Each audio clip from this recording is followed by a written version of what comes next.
Дорогие христиане, мир вам! Наступают дни, когда мы будем праздновать Рождество нашего Господа Иисуса Христа. За мною вот стих: «Ибо ныне родился вам в городе Давидовом Спаситель, который есть Христос Господь».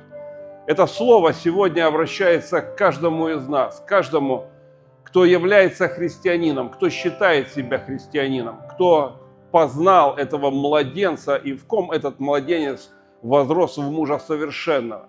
Да благословит Господь наши с вами сердца, чтобы они по-особому в это время, рождественское время, во время обновления, который празднует народ Израиля, вот действительно обновились мы в сердце своем, чтобы Рождество, оно напомнило еще раз нам как-то по-особому Божью любовь.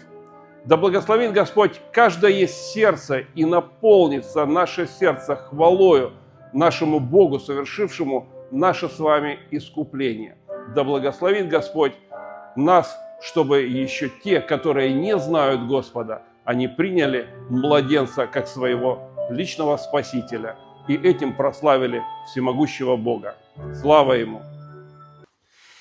Шановні сябри, наприкінці кожного года і гэтага 2025 ми адзначаем одно з цудовых свят, якое падараваў нам Господ. Гэта прыход Яго сюды на зямлю.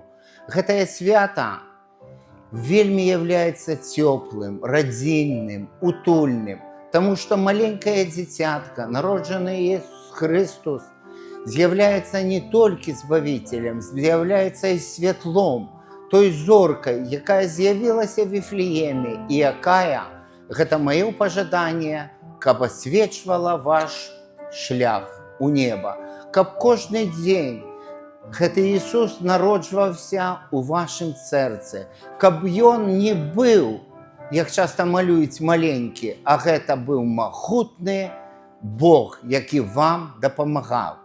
І Ён не толькі наш ратавальнік, не толькі той, хто памазаны, Ён і мае яшчэ одну назву – гэта Эммануил. Гэта значыць, што Ён заўжды з намі.